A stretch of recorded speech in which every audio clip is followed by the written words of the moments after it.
My phone buzzed against the edge of my drafting table just as I was rearranging fabric samples for a client in Boulder. It was close to 9 in the evening, and my studio in Denver was quiet in the way only a winter weeknight could be. The kind of quiet where you hear the heater click on and the faint hum of traffic 2 floors below. I wiped my hands on my jeans and glanced at the screen, expecting a text from a client or maybe a reminder I had set for myself. Instead, I saw my sister Rachel's name lighting up the display. I hesitated.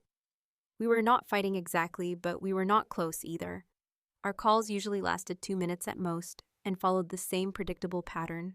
She talked about her job in Chicago, her schedule packed with corporate events and galas, and I told her my studio was doing fine. Then she would say she had to run. Tonight the call did not feel like one of those calls. The screen showed incoming voice, not FaceTime, and the timer was already moving. That meant she had pocket dialed or called me before she realized it. I lifted the phone to my ear without saying a word. The line was muffled at first, like fabric rubbing against the microphone. Then a clear female voice cut through the static, and I realized Rachel was not talking to me. She was talking to our mother. I froze with my hand halfway to the drafting table. I should hang up. That was my first instinct. But something in her tone made me go completely still. She said, "Can you believe Lauren sometimes?" And she laughed in a way that tightened my stomach. She walks around like she is some design authority now. I swear she has been doing this for 5 years and thinks she invented color palettes. I pressed the phone harder to my ear. My own sister's voice was sharp, almost irritated. I had heard her sound like that, but not about me, not when she thought I could hear her. Mom responded with a soft murmur. I could not make out the words, but it was the sound she used when she wanted Rachel to keep talking. Encouragement disguised as sympathy. Rachel continued. She said, "Mom, you baby her so much. Lauren gets one decent project, and suddenly she thinks she is building the next Guggenheim. I mean, come on. You know she only made it this far because I introduced her to people in the first place." My chest went tight. Heat rose to my face and then drained instantly, leaving something hollow behind. My mind tried to tell me I misheard, that maybe it was sarcasm, but Rachel's voice had a crispness that cut through every excuse. She kept going, and the insecurity.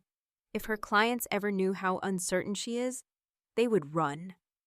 I pretend I support her because it keeps the peace.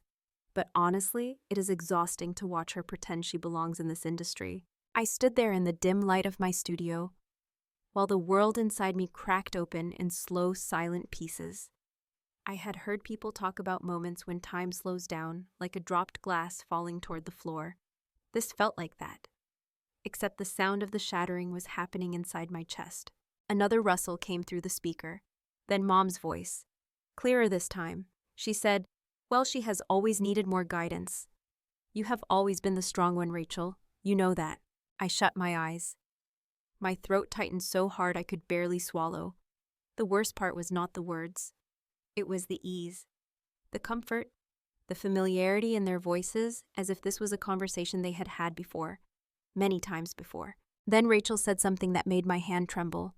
She said she has no idea how many times I have saved her from embarrassing herself. She thinks her studio survives because of talent. Please, Mom. She survives because I have made sure she does not fall apart. When she said that, the room around me seemed to tilt. My studio was small, but it was mine. I had built it piece by piece since 2019, taking part-time jobs and doing small remodels until I could stand on steady ground. I thought Rachel respected that. I thought she understood. I believed she was proud of me in her own distant way. The call kept going, and I stayed frozen like a person watching a stranger walk through their childhood home. Everything familiar suddenly unfamiliar. Rachel's voice softened as she said, "You and I know she would not have survived Chicago. She is too fragile. She always has been." My mother sighed as if agreeing. I had no memory of ever being fragile. Sensitive, yes. Quiet, yes. But fragile. Fragile was the word she used when I cried at 10 years old after losing the school art contest. She had told me not to let Rachel see me cry, because Rachel was the strong one. I had forgotten that moment until now. Rachel said one last thing before the conversation shifted into the sound of dishes or movement. She said I only keep up the act because it keeps her from asking too many questions. As long as she thinks I am on her side, she stays in her lane. My lane. The words sank in like cold water. My studio, my clients, my work, my pride, all of it just a lane she allowed me to have as long as I did not inconvenience her life. I did not remember moving, but suddenly I was sitting down at the edge of my work table. My knees felt too weak to support me. The phone was still at my ear. Rachel's voice faded as she moved to another room. I heard the sound of a faucet, a cupboard closing, my mother humming faintly in the background. Then the call clicked silent. I lowered the phone slowly. My studio was exactly as it had been 10 minutes before. Same soft lamplight, same sample boards leaning against the wall, same smell of cedar from the candle I had burned earlier. But nothing inside me was the same. I stared at the blank white surface of my drafting table. My heart beat loudly in my ears. There were no tears, not yet. Just a quiet sharpness settling under my ribs. If Rachel had said these things once, she had said them before. If my mother had agreed this easily, she had agreed before. Maybe my childhood had been full of moments like tonight. I just did not know how to see them. I set the phone down. The screen lit up again with its normal assortment of notifications, emails, reminders, a message from a client asking for new flooring samples. Everything normal, yet none of it felt real. A strange calmness settled over me. Not numb, not shock, something colder, clearer, as if I were stepping out of a story I had been told and seeing its edges for the first time. Outside my window, Denver's streetlights glowed through a thin layer of fog. I sat there listening to the heater kick on again and felt the world shift under my feet. Something had broken open, and there was no way to put it back. I did not know what I would do next. I only knew this was the moment everything changed. I reached for my phone again, not to call Rachel or my mother, just to hold it, to feel the weight of the truth it had delivered. Then I breathed in slowly and let the breath out, steady and long, as if marking an invisible line between the life I had believed in and the one I was about to face. That was the night my childhood began to unravel, and the night I realized I had never really understood my sister at all. I barely slept that night. I kept drifting in and out, my mind looping through pieces of my childhood, as if someone were flipping through an old photo album too quickly for me to catch every image. By the time a gray Denver morning crept through the blinds, I felt wrung out, like someone had twisted my insides and left them to dry. I made coffee without tasting any of it, and sat at my kitchen table staring at the steam rising from the mug. Memories floated up one after another, small things I had not thought about in years, but now each one felt sharpened at the edges. I remembered sitting in the back seat of our old sedan on the drive to school while Mom praised Rachel's straight-A report card, and then turned to me with that same gentle voice that always stung a little. "Try harder next quarter, sweetheart. You know Rachel set such a good example." Another memory surfaced. One winter afternoon when I was 10 and had spent hours building a cardboard diorama for a class project. Rachel had barely glanced at it before saying it was messy. Mom told me I was overreacting when I cried in my room. Sensitive was the word she used then. Too sensitive. I did not realize until now how often that word had been thrown at me like a blanket to smother whatever I was feeling. I rubbed my temples and tried to steady my breath. I had spent my entire adult life believing those moments were normal parts of childhood. Sibling rivalry. I used to tell myself, every family has it. But the phone call had sliced through that narrative like a knife through fabric, exposing something underneath, something calculated, something deliberate. As the morning light grew brighter, I stood up and walked to my bedroom closet. There was a cardboard box on the top shelf, one I had not opened in years. It held old school papers, art projects, letters from friends, little fragments of who I used to be. I pulled it down and carried it to the living room floor. Dust puffed into the air as I lifted the lid. The first thing I saw was a stack of crinkled sketchbooks from middle school. I flipped one open and saw a drawing of a lakeside cabin with tall trees and a small boat drifting in the water. I remembered showing it to Rachel when I was 13. She barely looked at it before telling me the perspective was wrong. I had believed her without question. Now I wondered whether she even cared about the drawing or simply wanted her voice to be the one that mattered in that moment. I pushed the sketchbook aside and picked up a small envelope taped shut. The handwriting on the front was my teacher's, from 8th grade. I opened it and pulled out the letter she had written to recommend me for an art summer program. Her words were warm and full of encouragement. I felt a brief swell of pride reading them until I noticed something else tucked behind the letter, a photocopy of a form the program required, with handwritten notes in the margin, comments about my maturity, my emotional stability, my ability to handle pressure. They were written in my mother's handwriting. I read the notes twice, feeling the air thicken around me. She had written that I was easily overwhelmed, slow to adjust, prone to self-doubt. I tried to recall that summer. I had never been accepted into the program. Rachel went instead for a leadership workshop in another state. Mom told me then that funding was limited and I would get another chance someday. I leaned back against the couch and shut my eyes. How many decisions had been made for me without my knowledge? How many moments had I accepted as fate when they had been shaped by someone else's pen? My phone buzzed on the coffee table. A message from a client asking for a timeline update. I typed back quickly, saying I would send a revised schedule by afternoon. The normalcy of the exchange steadied me a little. Work had always been the one place I knew who I was. But even that thought twisted now. The phone call had planted questions I could not brush aside. How many people had Rachel spoken to behind my back? How many colleagues in Chicago had heard her version of my story? Why did I never wonder why certain opportunities slipped through my fingers? A knock at my front door startled me. I looked through the peephole, saw no one, then opened the door cautiously. A small package sat on the mat. The return address was from Milwaukee. I recognized the handwriting instantly. Aunt Valerie. Inside the box was a small photo album and a note. I thought you might want these. Call me when you feel ready. I set the note aside and opened the album. It was filled with pictures I had never seen. Family barbecues, Christmas mornings, birthdays. In nearly every photo, Rachel was in the center, smiling, holding the cake, opening gifts first. I appeared at the edges, smiling shyly or holding onto Mom's sleeve. I had no memory of feeling pushed aside, yet the images told a different story. One photo caught my eye. It was from a field trip when I was 11. I remembered being scolded for losing my permission slip and crying on the school steps. The picture showed me wiping my face while Rachel spoke to Mom behind me. Mom's expression was weary, as if she were disappointed rather than concerned. I stared at the image and felt a strange heaviness settle into my chest. I closed the album and sat back on my heels. It was not one moment that hurt the most.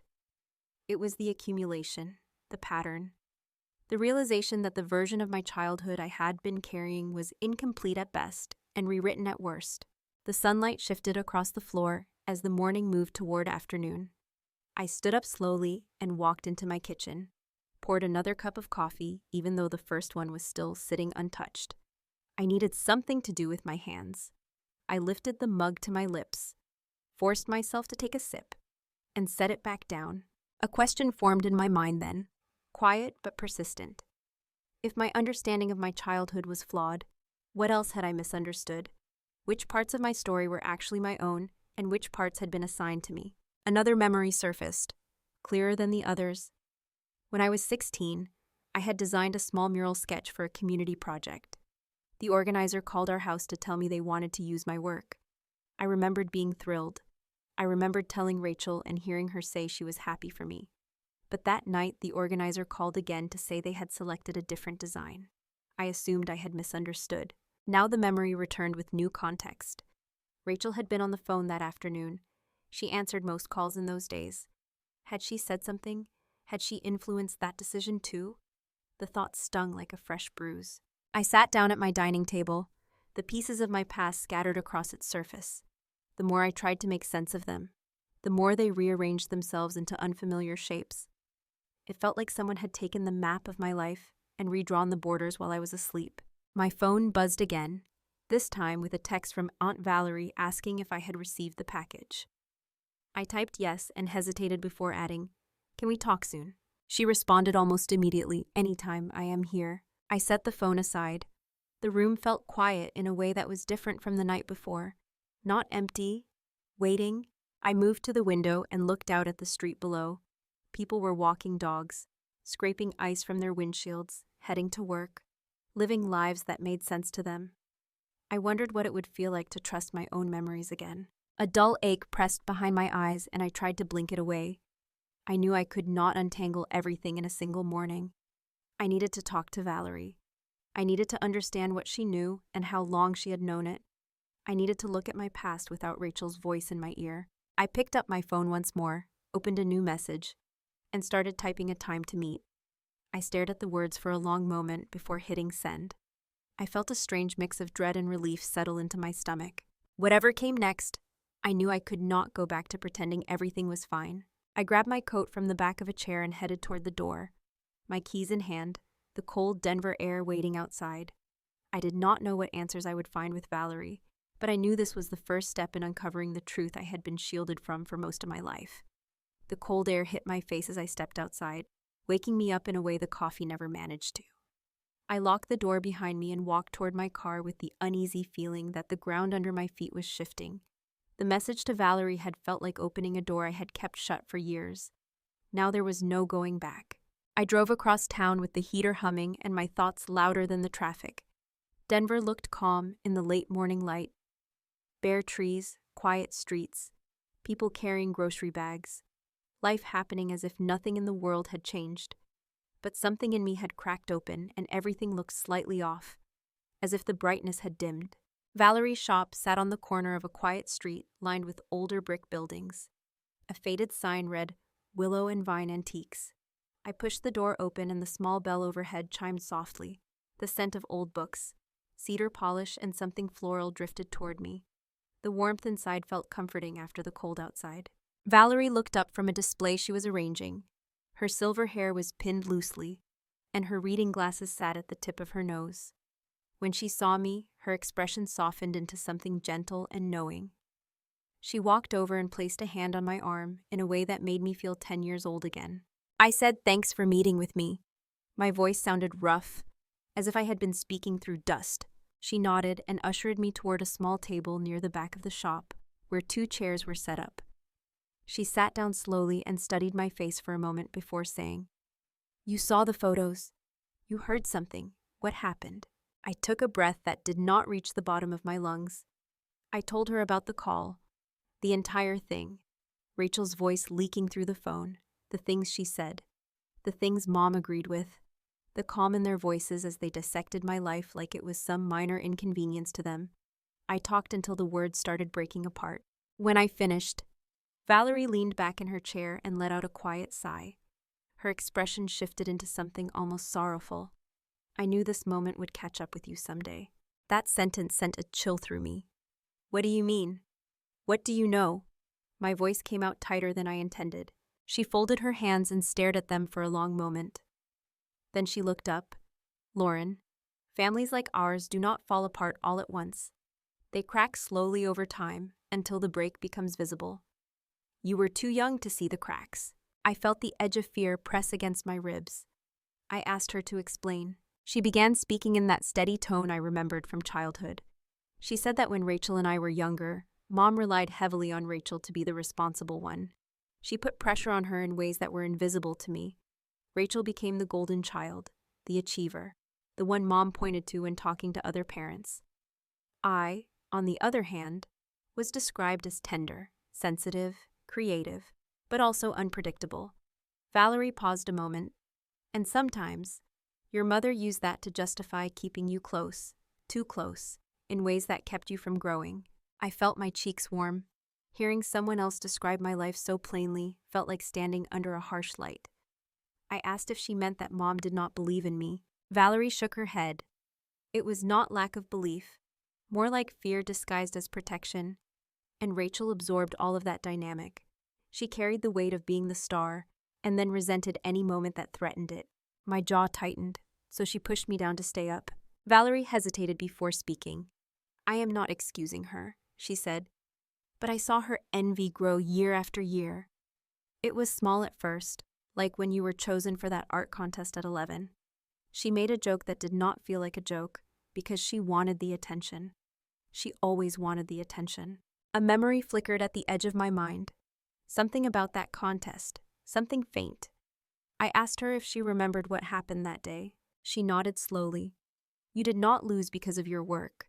The judges liked your design, but someone told your mother it might overwhelm you, that you would not handle the pressure if you won.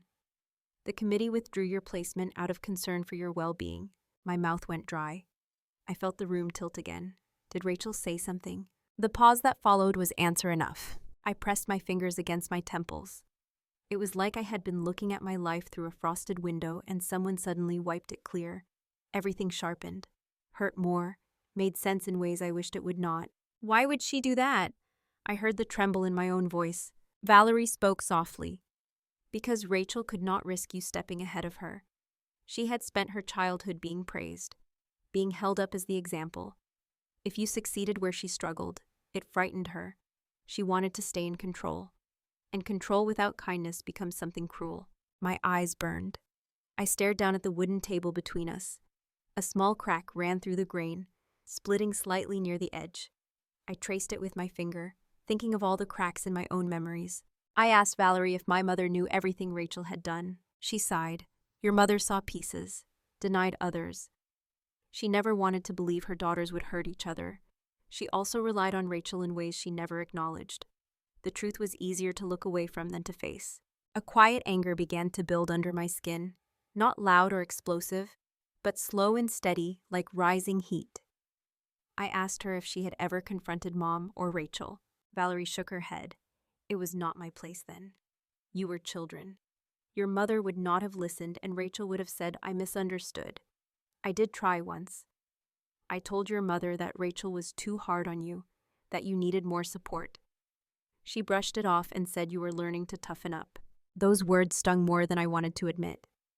Toughen up. I had carried that expectation through my entire adult life without realizing where it came from. Valerie watched me for a moment and then leaned forward slightly. There is something else you should know, something from the year 2002. I felt my heartbeat slow and thicken, as if bracing for impact. Do you remember the school incident that year? The one where you were accused of vandalizing the science lab? My breath caught. I remembered a blur of shame and confusion. I remembered being pulled into the principal's office and Mom standing beside me looking exhausted. I remembered insisting I had nothing to do with it. And I remembered Mom saying I might have forgotten or misunderstood because I had a lot on my mind at the time. I remembered being grounded for 2 weeks. But I could not recall the details, only the humiliation. Yes, I whispered. I remember the punishment. Valerie nodded. I overheard a conversation between a teacher and Rachel a week after it happened. They talked about a group of students involved in that mess. Rachel's name came up. She had been in the hallway where the prank started. There were whispers she might have had a hand in it. But because you were the quiet one, the sensitive one, the one everyone assumed would crack under pressure, your story seemed easier to dismiss. My stomach tightened. Are you telling me she let me take the blame? Valerie's eyes softened with sympathy. I think she did more than let it happen. I think she needed it to happen. I felt the room grow still. Outside, a car drove past. The sound fading. Inside, the air felt suspended, as if the truth had settled around us like dust that no one had touched in decades. I leaned back in my chair and let out a breath that trembled on its way out. My mind replayed old scenes, each one bending into a new shape. I was no longer sure what parts of my childhood were mine and which parts had been arranged for me by someone else. Valerie reached across the table and squeezed my hand gently. I know this is painful, but it is also the beginning of understanding. Once you see the truth, you can choose what to do with it. Her words steadied me in a strange way. They gave me permission to stop carrying the weight of confusion as if it were my fault. I looked at the door of the shop, at the snow gathering in soft piles outside, at the quiet street beyond the window. I felt something inside me shift again. Not breaking this time, but rearranging. I nodded slowly, unsure what would come next, only knowing that the past I had accepted without question was no longer the story I lived in.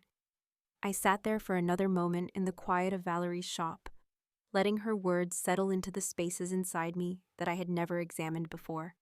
When I finally stood, my legs felt unsteady, as if they were learning how to move in a world that looked familiar but no longer made sense. Valerie walked me to the door and held it open as the cold air rushed in. I promised I would keep in touch, though the promise felt small compared to everything else unraveling inside me. Driving home felt like moving through water. My mind kept reaching back, pulling forward pieces of the past and laying them beside the person I thought I was. The memories did not fit anymore. They tilted into new shapes every time I blinked. Another old moment drifted into place, with a new meaning attached to it. When I reached my apartment, the sun had dipped behind a blanket of clouds, turning the afternoon into a dim gray haze. I closed the door behind me and stood there for a long moment with my coat still on, staring at the hallway as if something in it might explain the ache in my chest. Eventually, I walked to the living room and sat on the floor beside the box of old-school papers still left open from the morning. I braced myself before sifting through it again. There was something I felt pulled to find, even if I did not know what it was. I lifted out report cards, old drawings, art ribbons, faded birthday invitations, class photos. My hands were shaking by the time I uncovered another small envelope tucked near the bottom. It was addressed to my mother in elegant handwriting that belonged to my 8th grade art teacher. I remembered her as a kind woman with warm eyes who always told me I had a good sense for shape and space. Inside was a letter praising a mural design I had created for a community contest. Her words had once meant everything to me. Now they felt like they belonged to a stranger. I turned the letter over and another sheet slipped into my lap. It was the feedback form from the contest committee. Someone had written comments in the margin about my emotional readiness and ability to handle public projects. The handwriting was unmistakably my mother's. She had written that I was delicate, prone to stress, likely to crumble under pressure. Words that became self-fulfilling prophecies because I had never been given permission to challenge them. I sat back against the couch and stared at the ceiling, trying to steady my breathing. The room felt smaller than it had minutes before. It pressed in around me with every new revelation.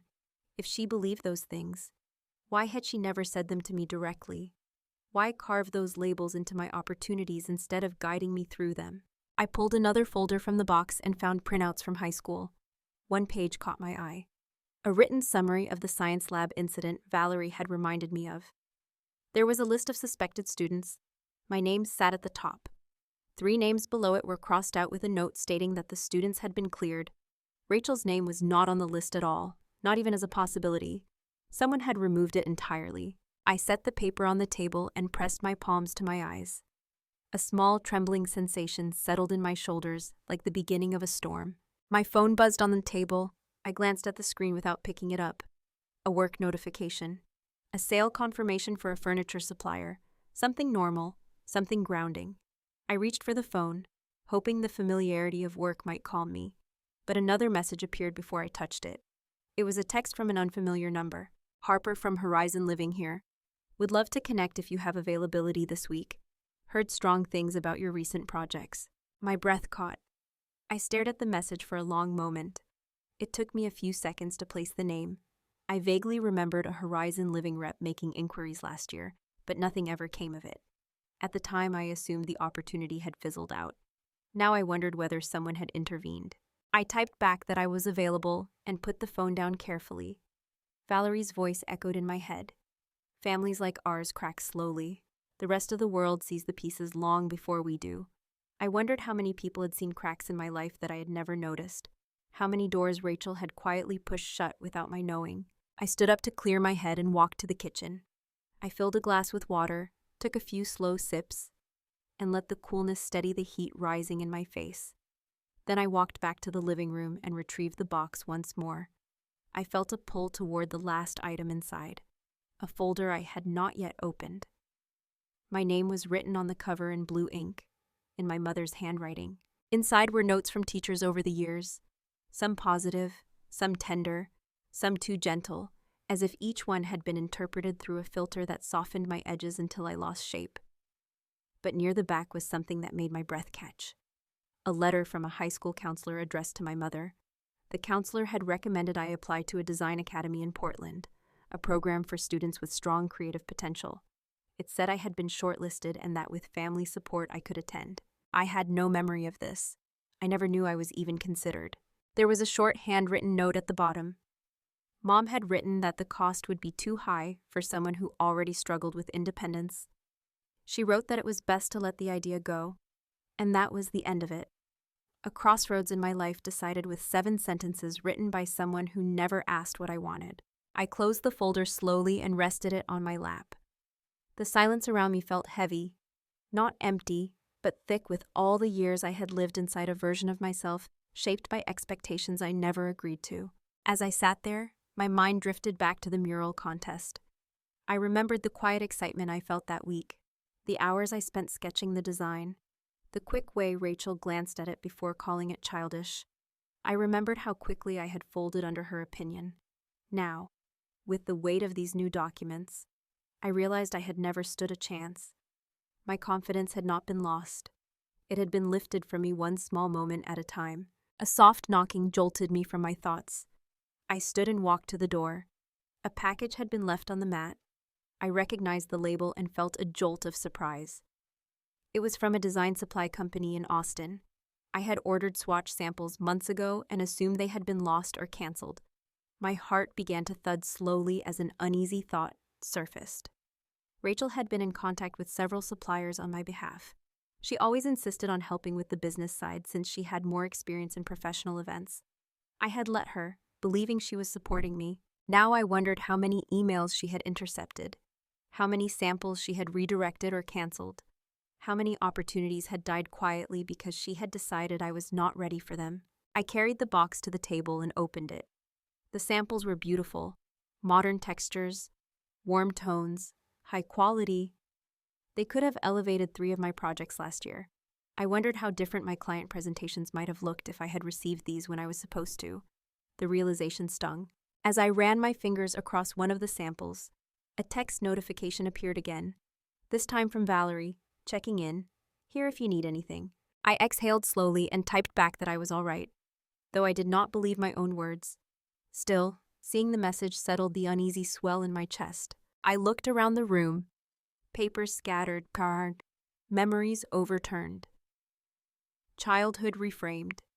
For the first time, instead of a sense of loss, I felt something else rise through the haze, a kind of clarity, a faint outline of something new forming in the distance, a direction I had not allowed myself to imagine. I reached for my phone, opened my calendar app, and stared at the week ahead.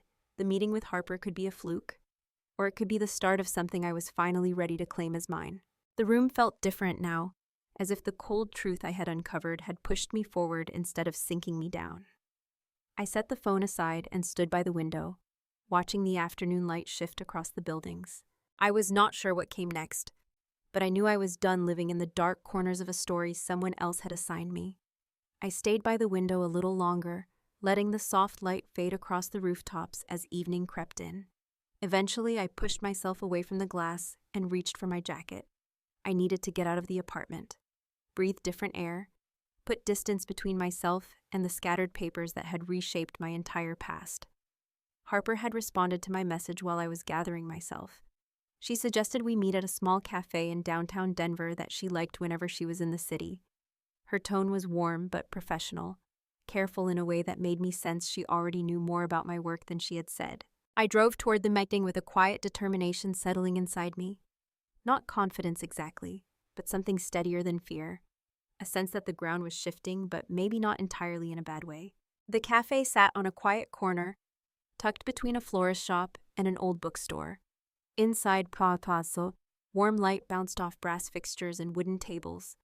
A chalkboard menu hung above the counter, handwritten in looping letters. When I stepped in, Harper stood from a table near the window and gave a small wave. I recognized her from a design summit 2 years earlier.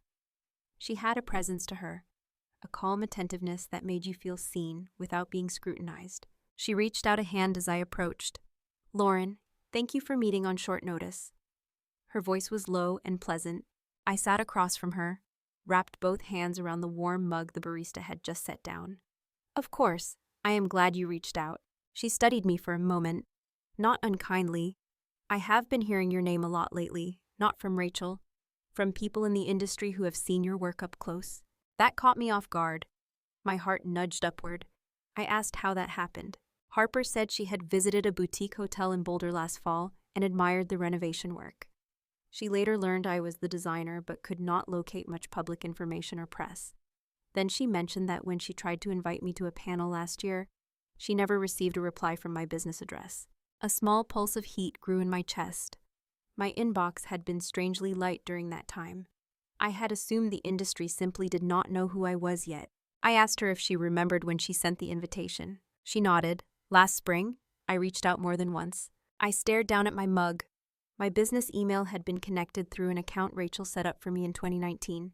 She said it was more professional that way. She handled the routing, said she would help sift through anything overwhelming at the start. I never questioned it. My stomach tightened as I asked Harper if she had received a decline, or if the message simply went unanswered. She replied that she had been told I was unavailable due to personal time off. She shrugged gently, as if knowing the words carried more weight than she intended. It did not sound like something I would say. The hum of the cafe dimmed around me. Faces blurred at the edges of my vision. I felt again that sense of watching a version of my life rearrange itself without my permission. I asked Harper what prompted her to reach out again now. She leaned forward a little, her voice quiet. Your work kept coming up in conversations with people I trust, clients, other designers, spaces that felt unmistakably yours. So I wanted to meet the person behind them, and I also know something else. Her tone shifted with a subtle caution. Horizon Living is sponsoring the Austin Design Showcase this year. Rachel is leading the event, but sponsors, including us, have been looking for new voices to feature. Your name came up more than once. I blinked slowly. Rachel never mentioned any of this. And why would she if she planned to keep me invisible? Harper watched me carefully, reading the thoughts racing across my face, even without words. She said she sensed something was off in how my work was represented publicly, and she believed that if someone was dimming my light, it was not because I lacked talent, but because my presence threatened something for them. The truth of that settled heavily, but also with a clarity that felt like it had been waiting for me. She asked if I would consider presenting a design segment at the Austin Showcase. She emphasized that this was not a promise yet. Horizon had senior decision-makers who needed convincing, but she believed I could hold that stage and deserve the opportunity. I nodded slowly, trying to find my voice. Thank you, I said it softly, but I meant it. Harper smiled with a hint of encouragement. She asked if I felt ready for something like this. The question lingered. Ready? Had I ever been allowed to feel ready for anything? I thought of the mural contest, the Portland Academy, all the moments that had been stripped away before I even knew I wanted them. Maybe readiness was something you stepped into before you believed you deserved it. I said I could be ready, Mesa, that I wanted to be. She reached into her bag and handed me a small packet of event information. She explained that my potential segment would need to complement the existing schedule and that she would discuss it with the rest of the sponsor team. She added that she did not plan to coordinate through Rachel. She would contact me directly. Those words alone felt like a small crack in the wall that had separated me from opportunities for years. We talked a little longer about logistics and then parted ways outside the cafe. The air had cooled, clouds gathering low over the city. Harper placed a hand on my arm before stepping away. Lauren, be prepared for some pushback if Rachel finds out. Showcases like this can heighten personal dynamics, but if you want this chance, I will do what I can to support you. I thanked her again and watched as she walked toward her car. When she drove off, I stood alone on the sidewalk, letting the words settle inside me. Support. A simple word that felt foreign and heavy. On the drive home, my thoughts churned between revelation and determination. If I accepted this opportunity, I would be stepping directly into Rachel's world, the one she had curated and controlled for years, the same world she decided I did not belong in. There was a time when that idea would have intimidated me, but after everything I had uncovered, the fear was dissolving into something sharper. I parked in front of my building and walked up the stairs to my apartment. My heart beat steady. Inside, the space felt calmer than it had earlier. The cluttered papers on the table seemed less like wounds now and more like evidence, proof of a pattern I could no longer deny. I set my bag down and felt an instinctive pull toward another source of clarity. I reached for my phone and scrolled to Daniel's contact. If anyone could help me navigate this next step with both legal caution and emotional grounding, it was him. I tapped his number and pressed the phone to my ear. He answered on the second ring. His voice was warm, familiar. Hey, Lauren, everything all right? I sat on the edge of the sofa and let out a breath. I told him I needed advice. Not technical advice, but personal and practical. I told him a glimpse of what had happened. Not everything yet, but enough for him to understand that there were things said behind my back that had shaped my professional life in ways I was only now discovering. His tone shifted into that careful steadiness he reserved for moments when people told him things that cracked their world open. He said he had time to meet and asked if I wanted to talk tonight or in the morning. I said tonight. After hanging up, I felt a small surge of energy, the kind that came with movement and direction after a long time of standing still. Before leaving, I cleaned up the papers on the table and gathered them into a single neat pile, not to hide them, but to claim some order in the chaos. Then I slipped into my coat again and headed for the door, feeling something stirring inside me that I had not felt in years. Not fear, not confusion, possibility. I locked the door behind me and walked into the cool Denver evening, ready to speak the truth of what I had learned instead of carrying it alone. I walked down the stairs of my building with a strange steadiness in my step, something I had not felt in days. The sun had dipped behind the skyline, and the cold evening air carried the scent of pine from a nearby shop. I reached my car, sat for a moment with both hands on the steering wheel, and let the quiet settle over me before driving to Daniel's office. His building sat near the edge of downtown Denver, a renovated brick warehouse with warm lights glowing behind tall windows. I could see him through the glass, gathering papers into a neat stack as if he had been expecting me for longer than just the last phone call. When I stepped inside, he greeted me with a soft smile that did not demand anything from me. We walked into his small conference room where a kettle steamed in the corner and 2 mugs waited on the table. He gestured for me to sit, poured water over tea bags, and waited. That alone steadied my chest in a way I had not anticipated. I told him everything.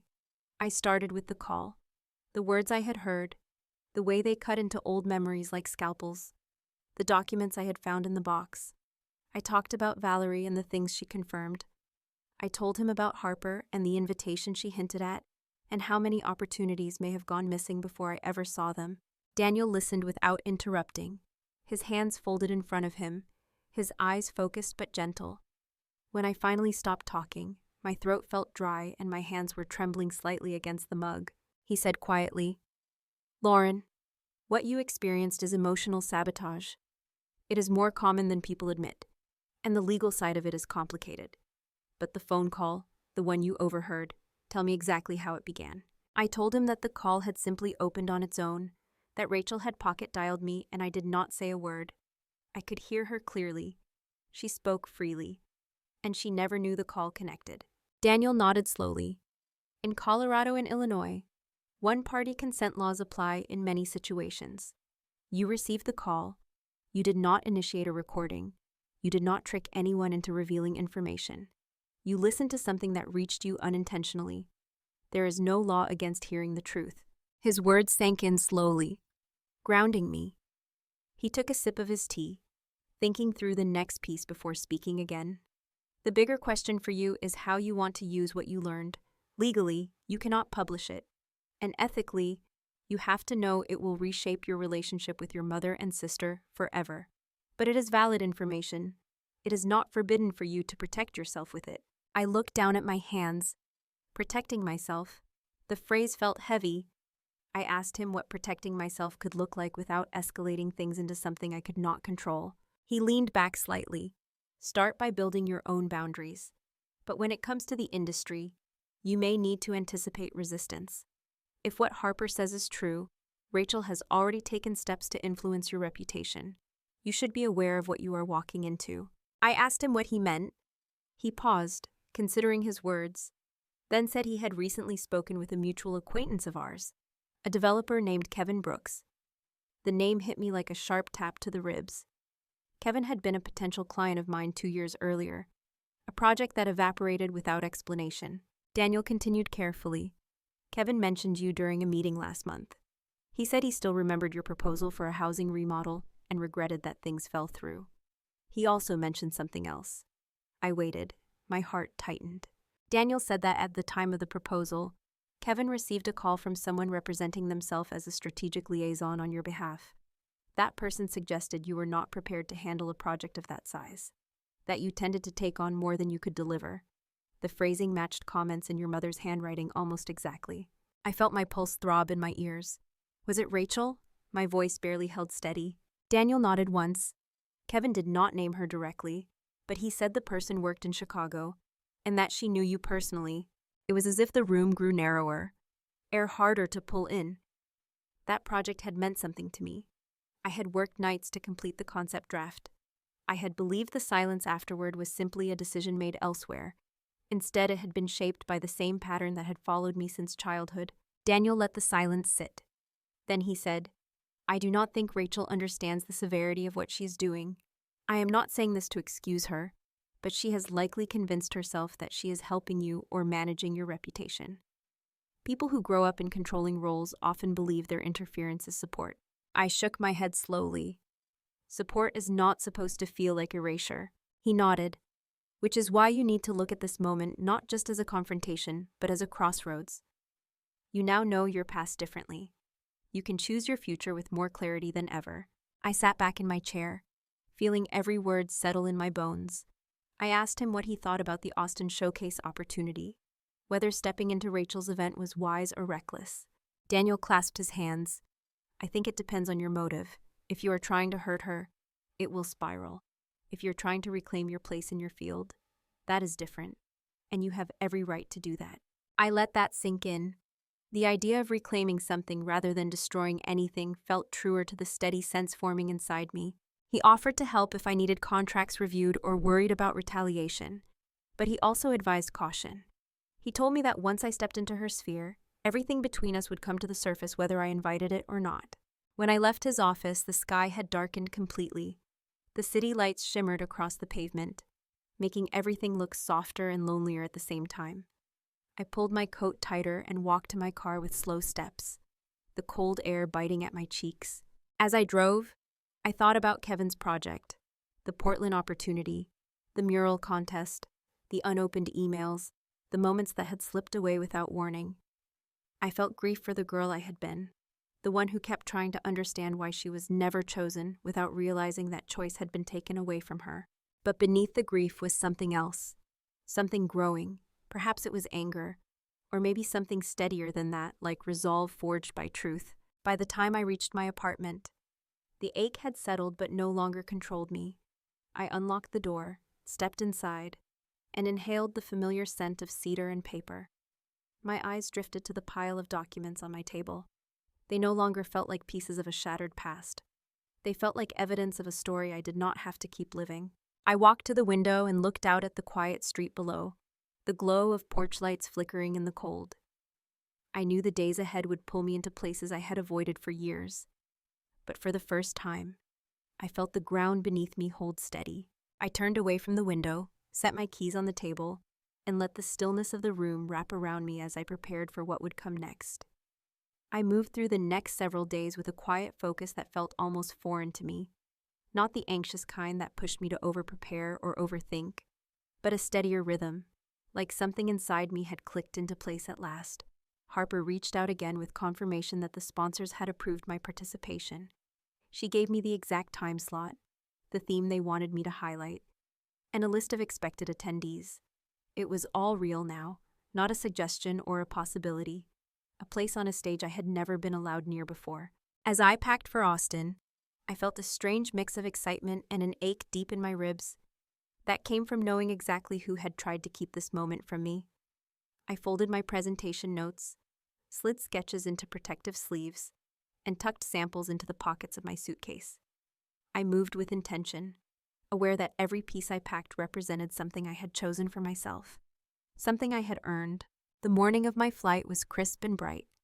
Denver's sky had that pale winter blue that always made the mountains look sharper in the distance. The airport was crowded, its usual mix of business travelers, families, and people huddled around their coffee cups. I found my gate, sat down, and let the noise rise and fall around me like a muted tide. The weight in my chest eased a little. Traveling alone had always steadied me. The plane touched down in Austin just after midday. Warm, humid air greeted me as I stepped outside, a welcome contrast to the dryness I had left behind. A shuttle took me to the hotel near the convention center. Tall glass buildings shimmered in the heat. Banners for the Austin Design Showcase hung along the streets, bright colors announcing the event to the city. At the hotel check-in, the staff handed me a badge with my name and title printed clearly in bold letters. Seeing it made my breath catch. My name, my work, not tied to Rachel, not filtered through her shadow, mine.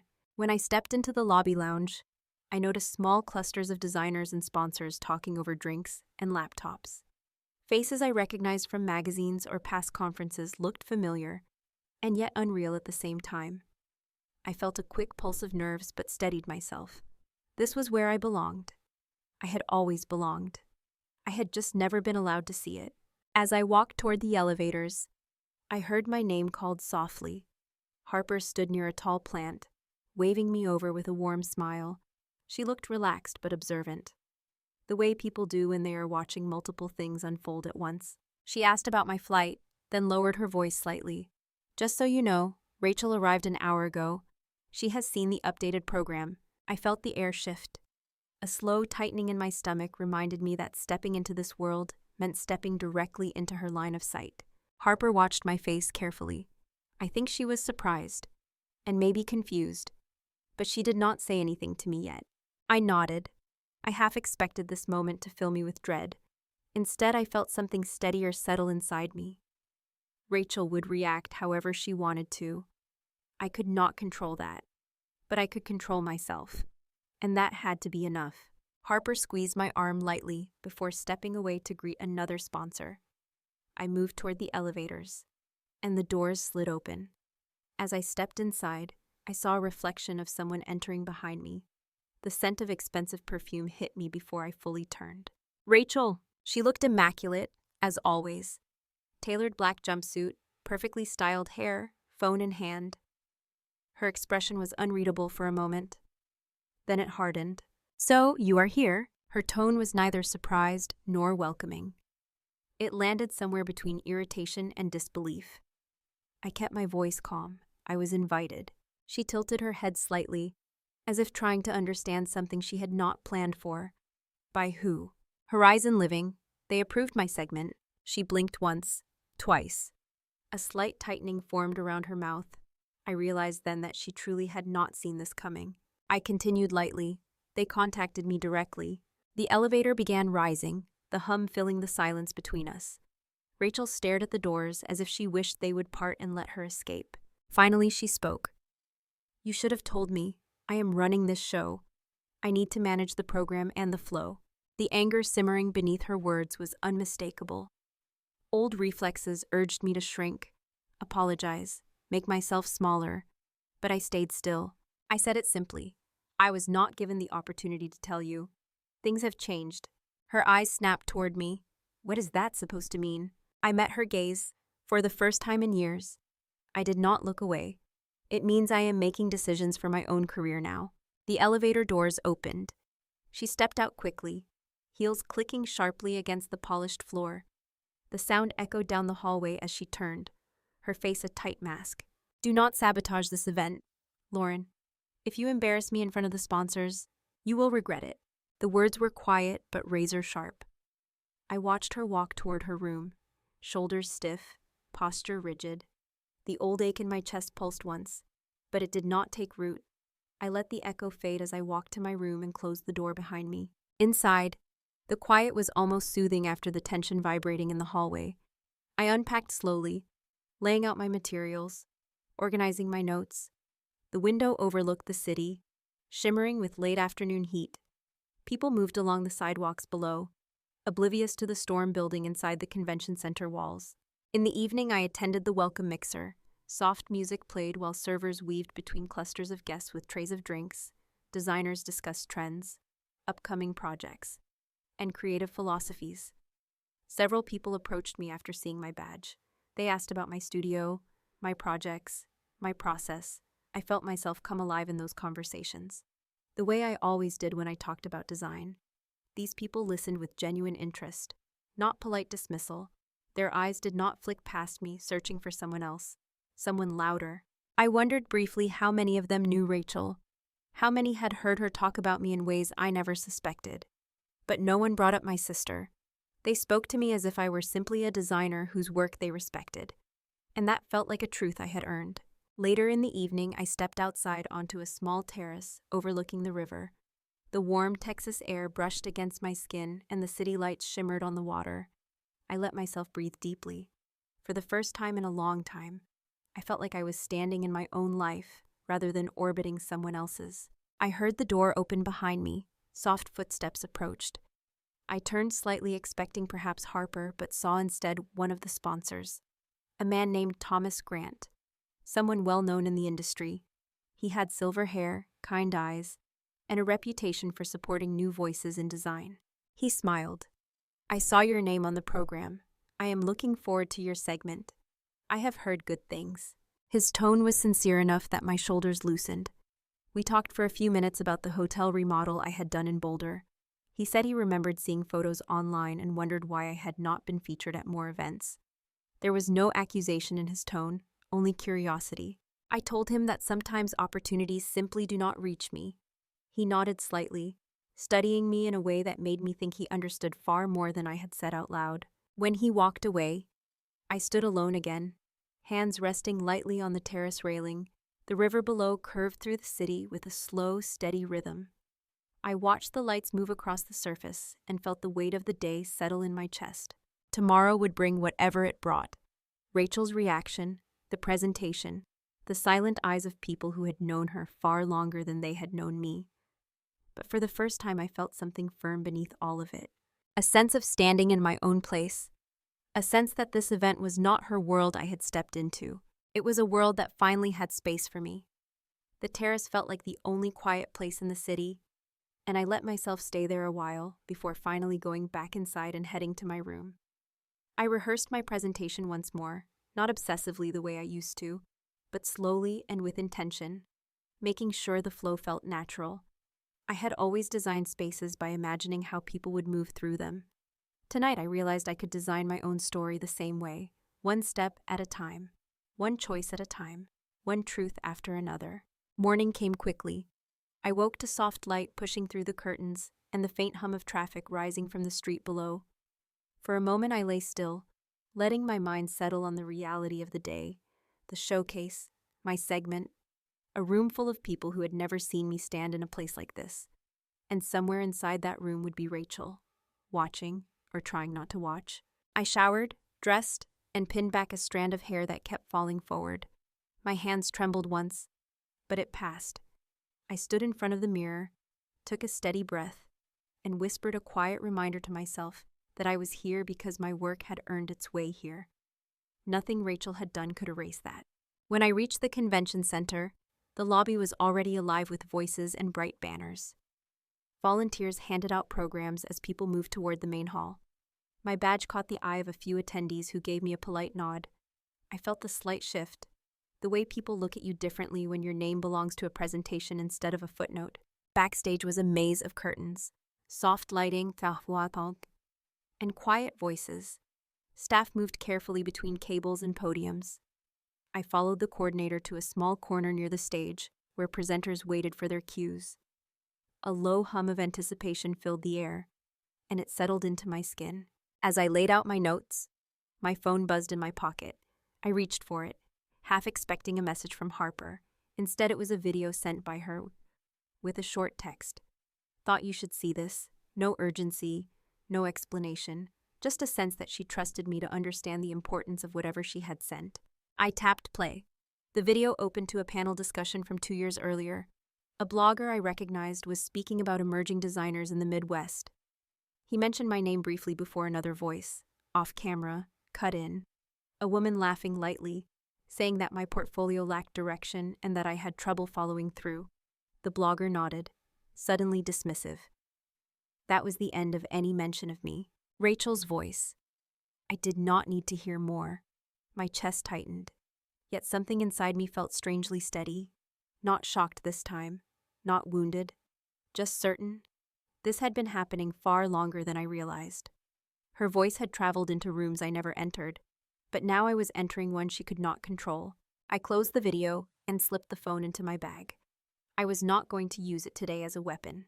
I knew that now. My presentation would speak for itself. If anyone in that room discovered who had tried to dull my name, they would not hear it from me. The stage manager called my name softly. 5 minutes. I nodded. My pulse quickened, but not with fear. More like recognition. A sense of stepping into a moment that had waited for me. I breathed in, breathed out, and straightened my shoulders. Then I felt a presence beside me. I turned. Rachel stood there, half in the shadows, her face composed but strained. Her eyes stayed fixed on me for a long moment. I could not tell if she had come to threaten, plead, or simply observe. She said quietly, "You know this is my event?" I nodded, "And I am part of it now." Her jaw tightened. "You could ruin everything if you go off script. Do you understand that?" I met her gaze without shifting. "I do not have a script, Rachel. I only have my work." She studied me, searching for something in my face, some hint that she still had influence over me. When she did not find it, something flickered behind her expression, panic maybe, or disbelief. She stepped closer, lowering her voice. "Do not talk about the past. Do not bring up our family. You do not know how quickly this industry can turn on you." I held her eyes. "You already taught me that." Her breath caught, just barely, a small, nearly invisible breakdown in the armor she always wore. She opened her mouth to speak, but the stage manager gestured to me sharply. "Time."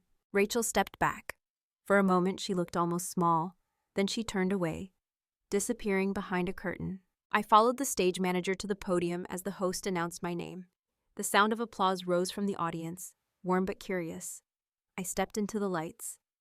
The brightness blinded me for a second, then softened as my eyes adjusted. Rows of faces came into view, some familiar, some unknown, all waiting. I began with a breath. Then words flowed. They came easier than I expected. I talked about the cafe remodel where we transformed a cramped space into a warm place that invited conversation. I showed before and after photos of a family living room designed for a child with sensory needs, explaining the choices that made the space comfortable for him. I shared textures, colors, patterns, not in technical jargon, but with the language of someone who loved the craft. People leaned in, nodding. A few took notes. I felt a slow wave of warmth build in the room, the feeling of being heard in a way I had rarely experienced. Halfway through, I shifted the tone. I clicked to a slide that showed a blank canvas, a simple white square on a muted background. I spoke quietly. There is something we rarely acknowledge in this industry. Spaces are shaped not only by design, but by the stories we carry into them. And sometimes those stories are rewritten by people who claim to support us. It can take years to reclaim our own voice. A ripple moved through the audience. A few people straightened in their seats. I continued, steady, for a long time. I believed support meant staying small, staying grateful, staying quiet. But real support does not shrink you. Real support lets you grow without fear. A soft murmur drifted across the room. And somewhere in the wings, I knew Rachel was listening. I lifted my gaze toward the audience. I have learned that the spaces we create for others matter, but the spaces we allow ourselves to inhabit matter just as much. The room fell into a thoughtful hush. I let the silence linger for a moment before returning to design concepts. Tying the personal insight gently back into the practical work, I kept everything measured, professional, honest. When I finished, the applause rose slowly, almost cautiously at first, then built into something fuller, not loud but meaningful, genuine. I stepped off the stage as the next presenter prepared behind me. My hands trembled once, but in a way that felt more like relief than nerves. In the narrow hallway backstage, the lights buzzed softly above me. I leaned against the wall and allowed a quiet breath to escape. The presentation was over, but the moment was not. Something had shifted in the air, in me, in the room I had just walked out of. Footsteps approached from behind. I looked up. Rachel stood there, her expression unreadable, her posture rigid. Her eyes searched my face again, but this time it was not for control. It was for certainty, for confirmation, for something she had not expected to see. She opened her mouth as if to speak, but no words came. And for the first time in my life, I did not feel the need to fill the silence between us. She stood there with her lips parted slightly, as if something were caught behind her teeth. Something she could not quite bring herself to swallow or speak. The hallway felt too narrow for both of us, and the air between us held a tension that pulsed gently, like a hidden current. I waited, not in fear, not in apology, but in a quiet steadiness that surprised even me. Her voice finally emerged, thin but sharp. You think that was subtle? You think I did not understand what you meant on that stage? I kept my gaze level. I was careful. I spoke about my work.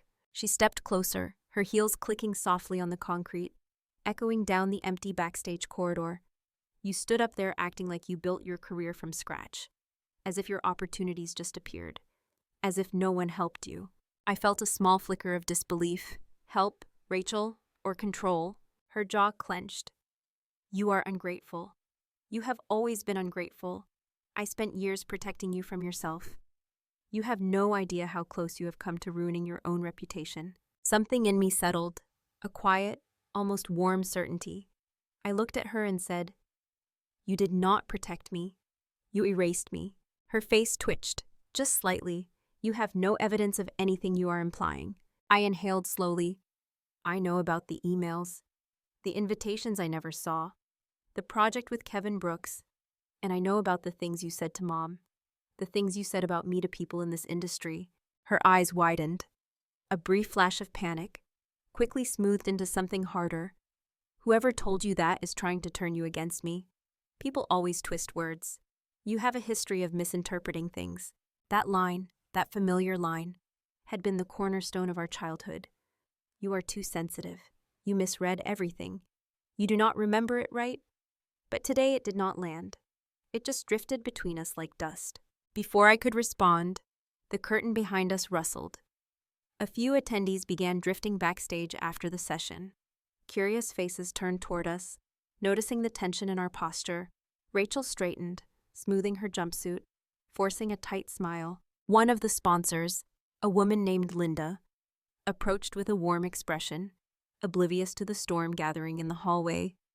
"Lauren, that was beautiful. Your piece about emotional space resonated with so many of us. My colleague and I were talking about inviting you to a retreat this fall." My breath caught for a moment. Gratitude rose, but before I could speak, Rachel slid neatly into the conversation like a blade. "Yes, thank you for supporting my sister," she said, voice bright and brittle. "She is still new to presenting. We are just glad she stayed focused. Sometimes she has a tendency to get carried away." The words floated out lightly, coated in sugar, but I saw Linda's expression shift, confusion, a hint of discomfort. I felt my spine straighten. "Actually," I said calmly, "the segment went exactly the way I planned." Rachel turned to me, her smile freezing in place. Her eyes said, "Do not push me." Mine said, "I already have." Another sponsor stepped over, then another. The hallway filled with murmurs. I saw their glances moving between us. Something was unfolding in front of them, something they understood instinctively, even if they did not know the full story. Rachel's smile cracked. She raised her chin and spoke loudly enough for nearby ears. "You know, Lauren, if you had let me review your presentation like I suggested, none of this confusion would be happening. You cannot go off on emotional tangents in a professional space. It makes you look unstable." A quiet ripple moved through the small crowd. Eyes sharpened, shoulders stiffened. My heart thudded once, but I did not flinch. I said softly, "That is not what instability looks like." She exhaled sharply. "You want to play this game? Fine. Everyone here should know that I have been the one guiding your career. I have been the one vouching for you. Without me, you would still be sitting in your apartment repainting rental kitchens." I heard someone behind us suck in a breath. I stepped forward, close enough that she had to meet my eyes. "You did not vouch for me. You spoke over me. You spoke for me. And sometimes you spoke against me." Her lips trembled, a tiny tremor, the first sign that her control was slipping.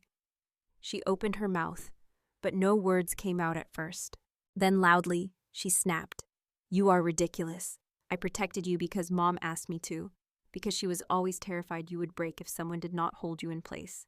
She said you were too fragile to handle the world. She said you needed to be kept close so you would not embarrass yourself. You know that is true." The hallway stilled.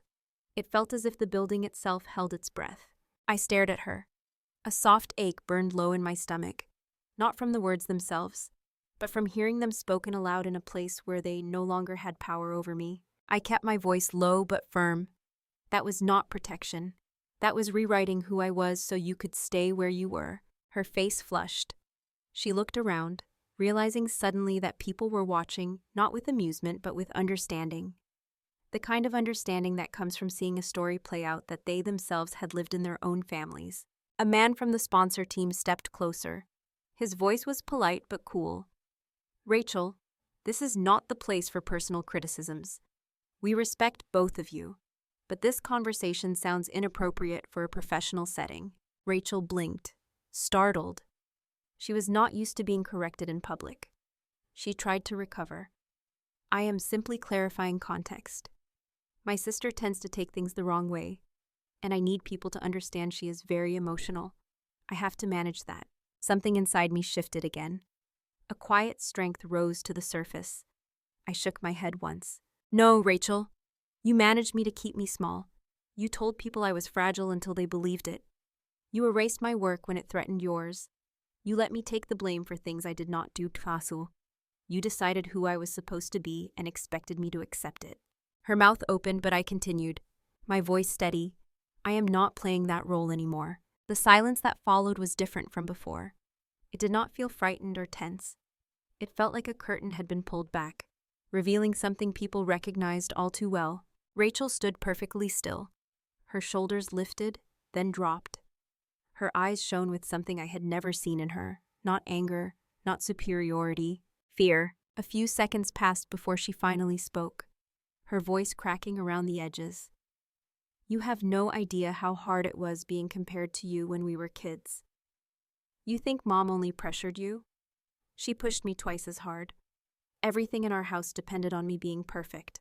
I could not fail, not once. And then you come along with your drawings and your sensitivity, and suddenly she is telling everyone how gifted you are. You were taking something from me and you did not even know it." Her arms wrapped around herself, as if she were suddenly cold. I watched her closely. For the first time, her pain showed without disguise. It did not excuse anything, but it explained something. I said quietly, "I was not taking anything from you. I was just trying to exist." Her breath came out uneven. I saw her eyes dart to the small crowd around us, then back to me. The realization of what she had revealed, what she had admitted in front of people she needed to impress, settled into her features like a shadow. She whispered under her breath, "You are going to ruin me." I shook my head. "No, Rachel, I am not ruining you. The truth is just finally being seen." Her lips parted, but this time no words came. She turned abruptly and walked away, her heels striking the floor in sharp, uneven rhythm. People parted for her without speaking. I stood there for a long moment, letting the quiet settle around me again. My pulse slowed. The air felt clearer, not lighter, but clearer. Behind me, someone said gently, "Are you all right?" I turned to see Thomas Grant watching me with quiet sympathy. I nodded once, still catching my breath. He gave me a thoughtful look. Sometimes the most powerful rooms are where people witness what they were never supposed to see. He walked away, leaving me in the dim backstage hallway, my body finally relaxing as the tension drained from my shoulders. For the first time since I arrived in Austin, I felt the weight of exhaustion pull at me, not defeat, not regret, just the deep tiredness that follows when a truth finally steps out into the open after years in the dark. I stayed in that hallway until the sounds of the crowd faded and the last presenter finished on stage. My legs felt heavy, as if every step of the past 20 years had settled into them all at once. I finally pushed myself upright and walked slowly toward the exit, weaving through people who were beginning to gather their things or head toward the reception area. I caught a few sympathetic glances, not the kind that belittled or pitied, but the kind people give when they have seen a truth uncovered that mirrors something in their own lives. When I stepped outside, the warm Austin air wrapped around me. The sky was beginning to dim, streaked with gold and soft lavender. I let out a long breath.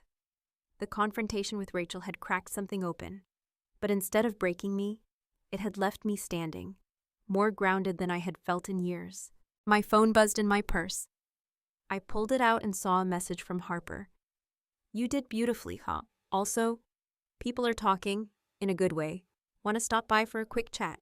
I texted back that I would be there shortly. Before I could take a step, another notification appeared. A number I did not recognize. The message was short. "We need to talk, Mom." The words tightened something in my chest, but I slipped my phone away. That would come later. It had to. Inside the reception hall, the atmosphere buzzed with energy. Soft music played. Waiters carried trays of sparkling water and small appetizers, and clusters of attendees leaned in close, discussing the presentations. Conversations quieted a little when I passed, then resumed, but with glances in my direction that felt different from the ones I was used to, curious, respectful, considering. Harper walked towards me with a smile that looked both proud and relieved. She told me several sponsors wanted to speak with me later in the week. She also said that my segment had been one of the most talked about pieces of the day. Her eyes softened as she added, "You did this on your own merit. Lauren, no one can take that away from you now." I thanked her and felt a swell of emotion rise unexpectedly. Gratitude mixed with something like grief for the years I had not been allowed to stand on my own. But the gratitude won. A few minutes later, Thomas Grant approached, his hands tucked into the pockets of his linen jacket. He said he admired not only my design work, but the honesty in my perspective. He extended an invitation to collaborate on an upcoming residential project. My breath caught again. I thanked him sincerely, and for the first time, I believed the words as they left my mouth. I knew I could do it. I knew I deserved to be asked. As the evening wound down, guests began drifting toward the hotel elevators. A soft fatigue washed over me, and I decided to step outside for air. The night had settled in warm and thick. People strolled along the sidewalk by the river. Laughter floated from a nearby restaurant patio. My phone buzzed again. This time, it was a message from Rachel.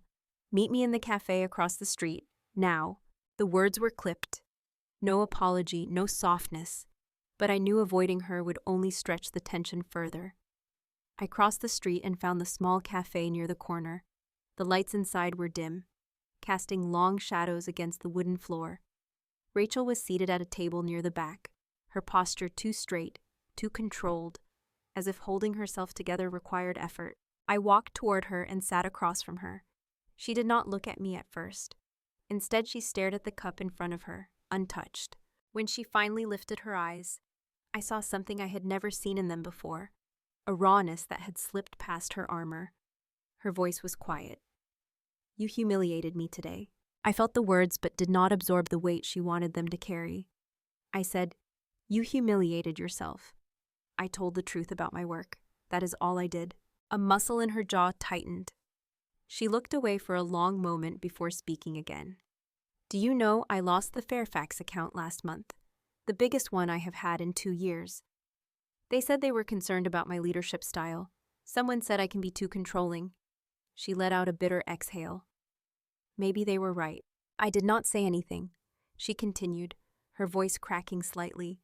"And now the sponsors are questioning whether I should direct next year's showcase. They said it is nothing definite, but I can tell. I can always tell when people pull away."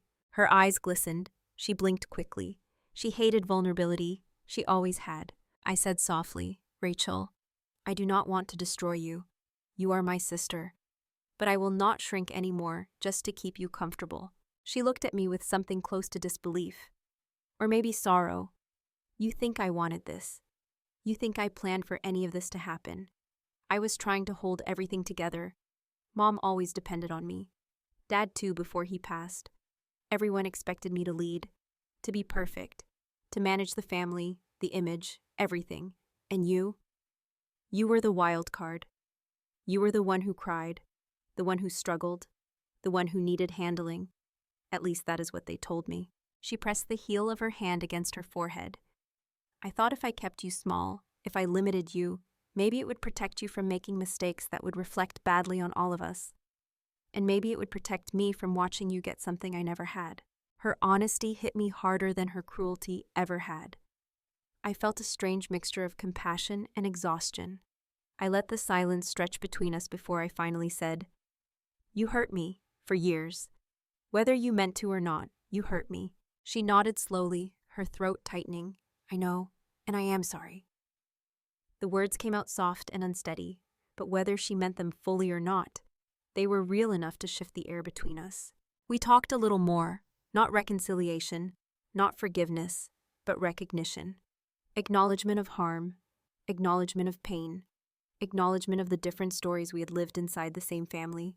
When we finally stood to leave, she asked quietly if I would still answer her calls. I told her I would, but only if the calls were honest. She nodded, understanding that this was the closest we could come to peace for now. Outside, the night wrapped around me again, and I felt the first deep breath I had taken all day fill my lungs completely. The next morning, I returned to Denver with a suitcase full of notes, samples, and a dozen new opportunities waiting in my inbox. I also returned with something else, a sense of myself that had been buried for years beneath the weight of someone else's story. A few days later, I received an email from one of the sponsors, inviting me to speak at a design conference in Seattle later that summer. They wanted me to talk not only about interior design, but about claiming your narrative in a competitive field. I stared at the screen for a long time before smiling in a way that felt new. I said yes. As the months passed, my studio grew. Clients approached me directly. Articles featured my work. The blind item on Urban Design Wire finally faded into the background, replaced by new conversations. Quiet comments reached me from people who had been at the showcase. They admired my composure. They admired my work. Some even said they saw parts of their own family dynamics in what had unfolded. Rachel and I spoke occasionally, not often, not deeply, but enough to know we were moving forward, each in our own way, without stepping into the shadow of the past again. Sometimes I thought about the little girl I used to be, the one who kept drawings under her bed because she thought they were silly, the one who believed her value depended on approval that never came freely, the one who believed her story was too small to matter. That little girl would not recognize the woman who stood on a stage in Austin, but she would be proud. And now, as I share this story, I hope you take something from it too. If you have ever dimmed your own voice to make space for someone else, if you have ever believed what others wrote about you more than what you knew in your heart, then let this be your reminder that you can reclaim your narrative at any moment. Tell me in the comments if you have ever had to confront a truth that changed the way you saw your family or yourself. And stay with the channel if you want more stories like this, because there is always another chapter waiting to be told.